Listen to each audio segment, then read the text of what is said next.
United States President Donald Trump made a joint congressional address earlier today talking about the first 43 days of his administration, which has been marked by a major effort at reshaping and downsizing the federal government led by billionaire Elon Musk, spats with America's allies, and economic uncertainties brought by new tariffs. Now, saying it's time to take action against tariffs and emphasizing his America First policy, Trump mentioned that India, Canada, and Mexico were charging high and unfair taxes and that reciprocal taxes would be implemented by April 2nd this year. On average, the European Union, China, Brazil, India, Mexico, and Canada, have you heard of them? And countless other nations charge us tremendously higher tariffs than we charge them. It's very unfair. India charges us auto tariffs higher than 100%. April 2nd, reciprocal tariffs kick in. And whatever they tariff us, other countries, we will tariff them. That's reciprocal, back and forth. Whatever they tax us, we will tax them. If they do non-monetary tariffs to keep us out of their market, then we will do non-monetary barriers to keep them out of our market. There's a lot of that, too. They don't even allow us in their market. The GOP lawmakers are jubilant, having won a trifecta of the White House, Senate, and House in the elections. Referring to the American dream, he proudly proclaimed that America is back. And to my fellow citizens, America is back. 6 weeks ago, I stood beneath the dome of this Capitol and proclaimed the dawn of the golden age of America. From that moment on, it has been nothing but swift and unrelenting action to usher in the greatest and most successful era in the history of our country. We have accomplished more in 43 days than most administrations accomplished in 4 years or 8 years, and we are just getting started. I return to this chamber tonight to report that America's momentum is back, our spirit is back, our pride is back, our confidence is back, and the American dream is surging bigger and better than ever before. The American dream is unstoppable, and our country is on the verge of a comeback, the likes of which the world has never witnessed and perhaps will never witness again. Trump also lashed out at the former President Joe Biden, calling him the worst president in America's history and blaming him for his immigration policy. Joe Biden, the worst president in American history. There were hundreds of thousands of illegal crossings a month, and virtually all of them, including murderers, drug dealers, gang members, and people from mental institutions and insane asylums, were released into our country. Who would want to do that? This is my 5th such speech to Congress.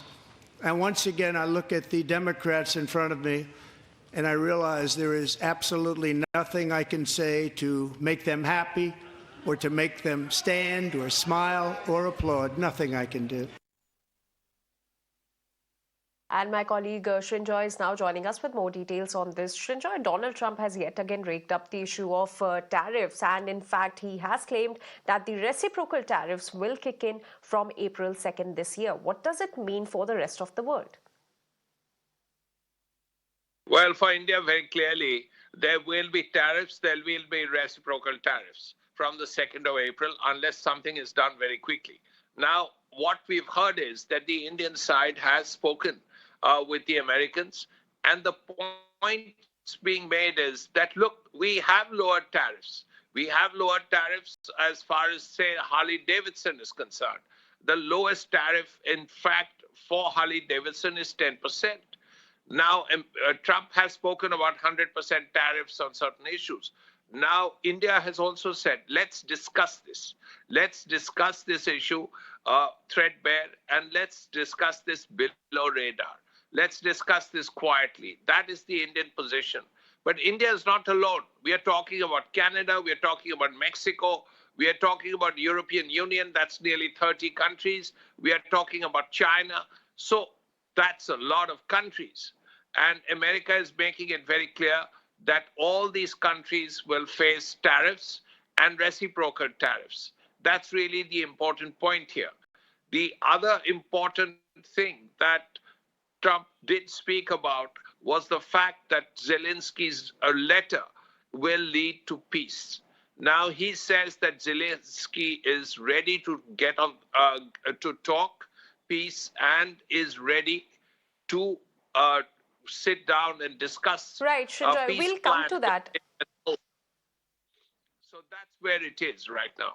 Yes, right, absolutely. Shinjoy, please stay with us. We'll come to that. So, just days after tense Oval Office showdown that we witnessed at the Oval Office with US President Donald Trump and his deputy JD Vance, Ukrainian President Volodymyr Zelensky has now extended an olive branch. In a recent statement, Zelensky has expressed regrets over the confrontation, calling the meeting not the way it was supposed to be. He has also stated that it's high time to make things right and hopes for constructive future cooperation.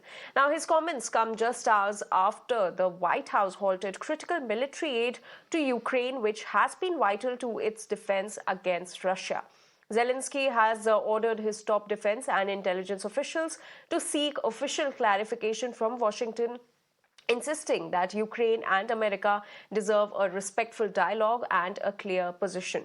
Now, despite the tension, he has signaled a willingness to work under Trump's strong leadership to secure a lasting peace for Ukraine. In fact, we are also getting some more inputs on this particular story. Just a day after freezing military aid to Ukraine, US President Donald Trump says that he has received an important letter from Ukrainian President Zelensky saying that his country is ready for peace.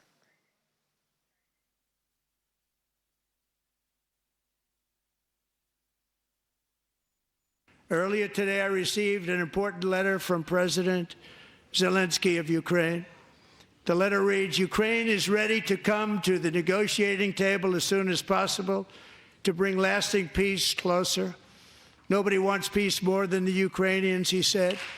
My team and I stand ready to work under President Trump's strong leadership to get a peace that lasts.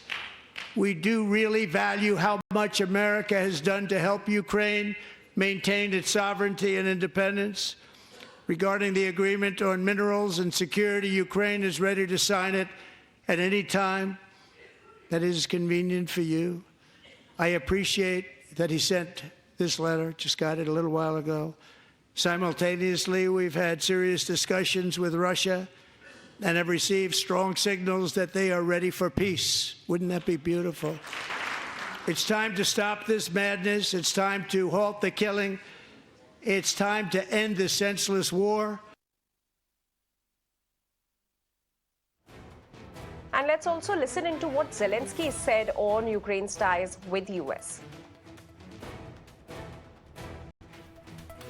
Сьогодні у багатьох одне питання – що буде далі з допомогою від Америки? Я доручив міністру оборони України, керівникам наших розвідок, дипломатам зв'язатись зі своїми відповідниками в Сполучених Штатах Америки і отримати офіційну інформацію.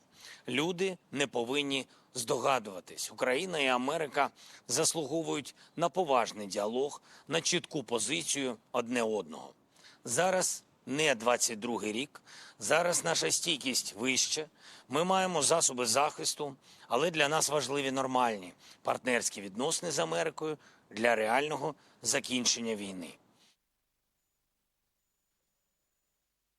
And my colleague Shinjoy continues to stay with us. Shinjoy, big development coming in as far as the Russia-Ukraine war is concerned. Donald Trump claims that he has received a letter from Zelensky saying that Ukraine is ready for peace. Yes, it's a very important development. It basically means that Ukrainian President Volodymyr Zelensky has gone back to Kiev, thought about it.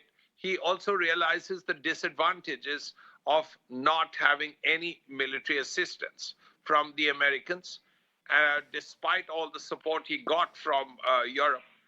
And he feels that it's time to get to the negotiating table. So this is something Trump has said, and the process has to be worked out. Who will be at the negotiating table? When will it happen? What are the terms? What does it mean for the Russian troops who are holding on to perhaps a fourth of Ukraine? Do they go back? Do they stay? Where is the equivalent of the line of control going to be? All of those things have to be worked out. But perhaps the most important thing would be a ceasefire. If there is a ceasefire, then people can sit down, people can talk, and look at a solution. India has always said that the one way there can be a solution is at the negotiating table. In fact, Prime Minister Narendra Modi had spoken with President Putin and told him that the 21st century is not a time for war.